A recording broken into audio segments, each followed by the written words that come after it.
집안에서 재물을 보관하기 위해서 개인 금고를 두시는 분들이 계시는데요. 사실상 이 운적으로 봤을 때는 이 예로부터 내려오는 바로 이것, 쌀독이 우리 집의 재물운을 관장하는 금고와도 같다고 보시면 됩니다. 이 재물운을 관장하는 이 운의 금고를 어느 쪽에 두느냐에 따라서 여러분들이 부자가 되느냐 마느냐가 달려져 있습니다. 오늘 그 금고가 어디에 위치되어야 되는지 이 쌀독에 대한 근본적인 의미에서부터 여러 사회 현상까지 제가 전반적으로 다 다루어서 말씀을 드리도록 하겠습니다.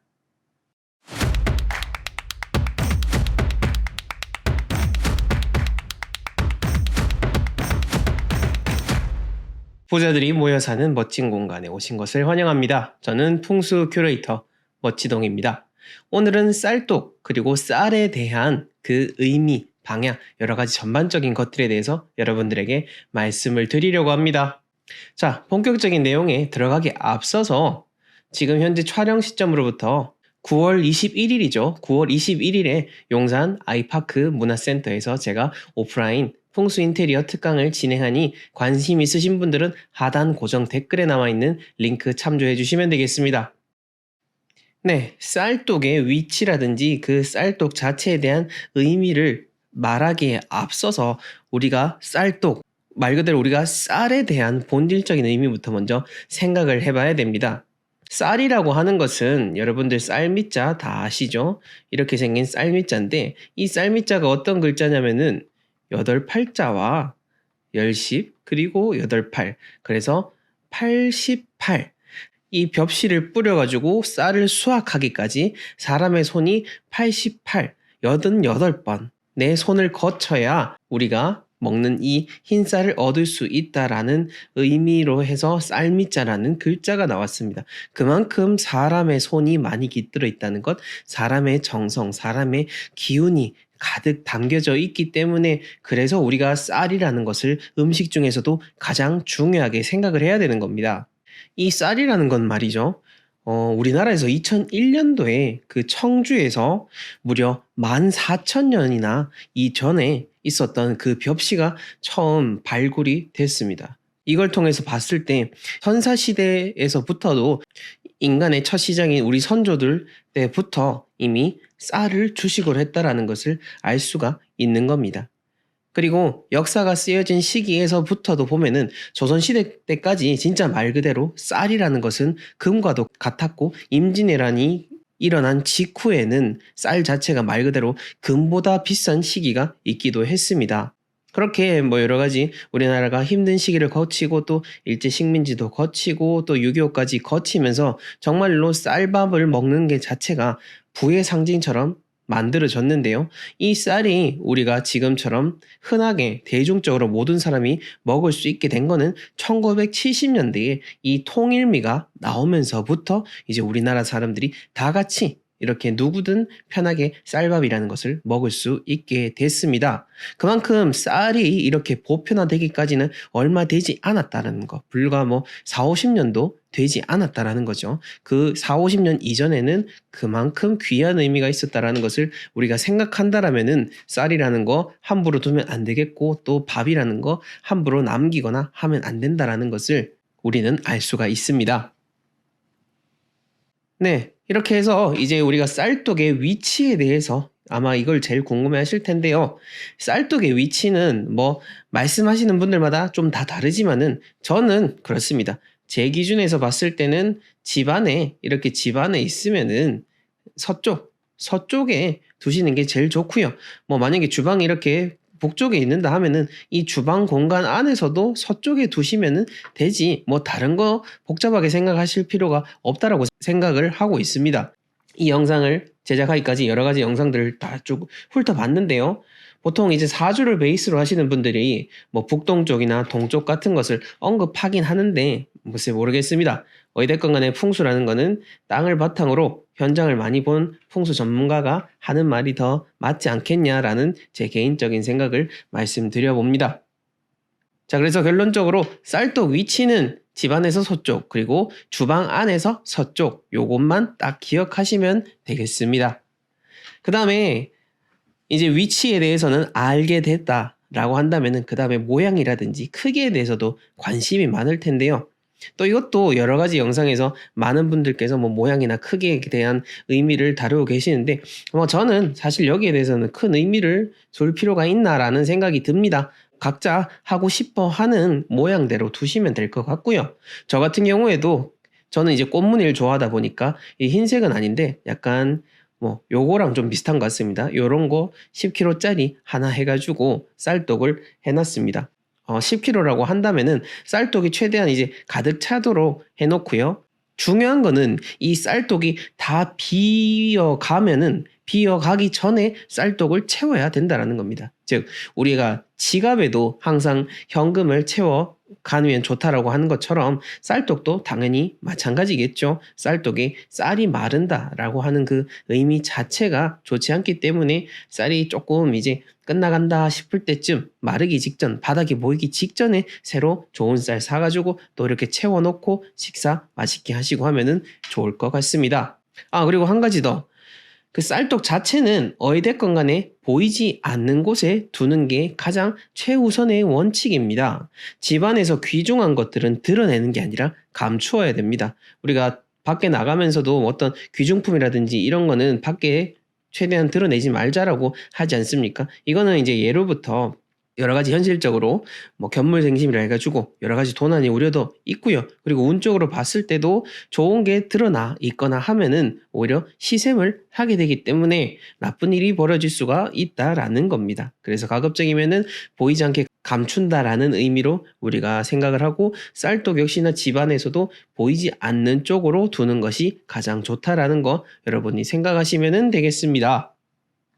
그리고 쌀떡 보관법이라고 해서 쌀떡 안에 쌀을 보관하는 방법인데 제가 앞에서 미리 말씀을 드렸습니다. 이 쌀통이 다 비기 전에 채우시면 되겠고 지금 사진을 제가 하나 구해왔는데 여기는 찬장 안에 이렇게 또 잘 해놨습니다. 이런 걸로 이렇게 구비하시면 되고 뭐 또 어떤 분들은 플라스틱 통 자체가 좋지 않다라고 하는 게 있는데 이게 풍수 인테리어 관련 서적들을 보다 보면은 많은 분들께서 이구동성으로 뭐 여러 가지 흩어져서 얘기하시는 분들도 계시지만은 이 여러 가지 책들 중에서도 딱 한 가지로 모이는 것 중에 하나가 플라스틱 제품 자체는 좋지 않다라고 모두가 공통적으로 이야기를 하십니다. 그렇게 얘기하시는 데는 다 이유가 있지 않나라는 생각이 들고요. 이왕이면은 앞에서 말씀드렸던 그 쌀독, 독이로 된 그것을 구비하시는 게 좋을 것 같고 이렇게 플라스틱으로 된 거는 가급적이면은 권해드리지는 않습니다.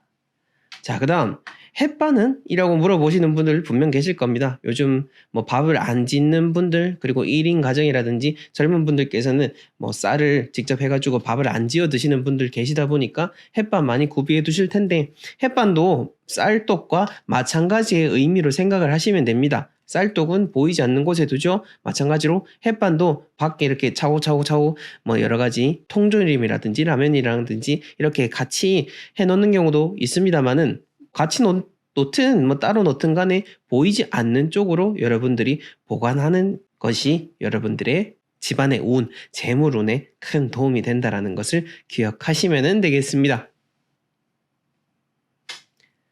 자, 그리고 6번째로요. 이거는 제 영상에서만 처음 말씀드리는 것 중에 하나일 겁니다. 집안에 좋은 운을 불러 모으기 위해서 정말 좋은 것 중에 하나가 바로 이 밥 냄새가 나는 겁니다. 집안에서 밥을 짓는 냄새가 계속 나면은 그만큼 집안에 이런 훈기라든지 여러 가지 좋은 운들이 많이 모인다라고 하는데요.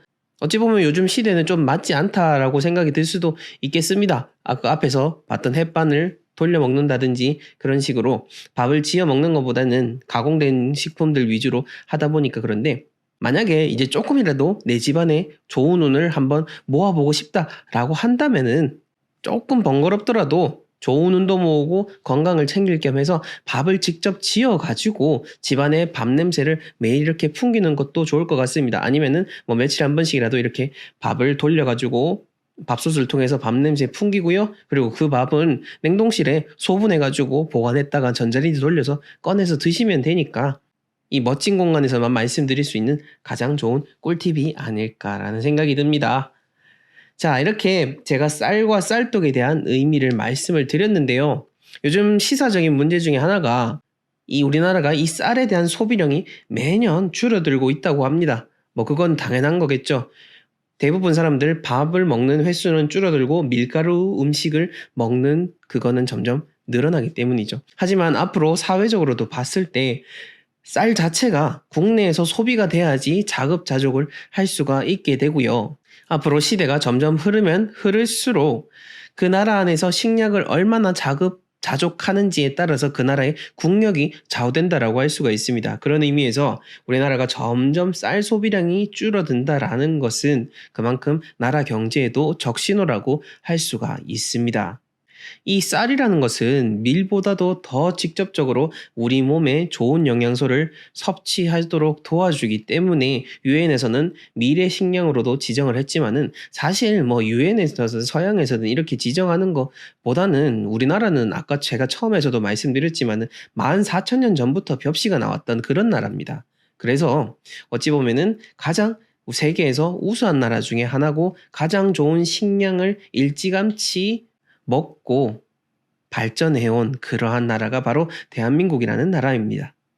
그러니 집안에 우리가 쌀독을 두는 그 위치도 중요하지만은 이 쌀을 먹는다라는 것 자체가 내 개인적으로도 그렇고요. 우리 사회적으로도 국가적으로도 좀 더 거시적인 큰 문제, 큰 쟁점을 안고 있다라는 것을 생각을 하면서 우리가 밥을 먹는 횟수를 조금 더 늘려가는 것도 여러 측면에서 다 좋은 것이 아닐까라는 생각을 해봅니다. 네, 오늘 이렇게 쌀떡과 쌀, 그리고 이 쌀에 대한 사회적인 의미까지 다 다루어 봤습니다. 옛말에 이런 말이 있죠. 쌀떡에서 인심난다. 이것은 전형적으로 쌀떡 자체가 우리 집안의 재물운과 관련돼 있다라는 것을 알 수가 있는 겁니다. 쌀떡에는 재물운도 있고 쌀이 담겨져 있고 현실적인 그런 재화 가치로서의 재물이 담겨져 있는데요.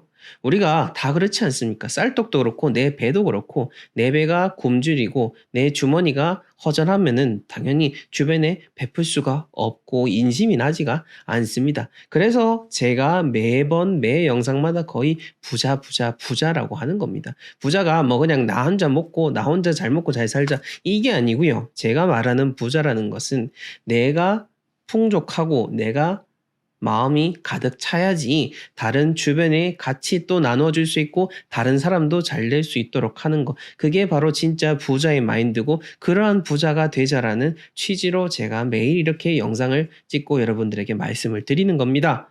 자, 그러니 이번 영상을 바탕으로 해서 쌀떡의 의미를 잘 새겨보시고요. 쌀떡 좋은 것에 잘 위치시켜서 여러분들 집안에 재물은 가득 모으시고 오늘도 더욱 부자 되는 하루 보내시길 바라겠습니다. 여러분들의 소중한 시간을 통해서 얻게 되는 조회수 수익은 도움이 필요한 분들에게 매달 사용되고 있다는 점을 말씀드리면서 영상 마무리하도록 하겠습니다. 지금까지 시청해 주셔서 감사합니다.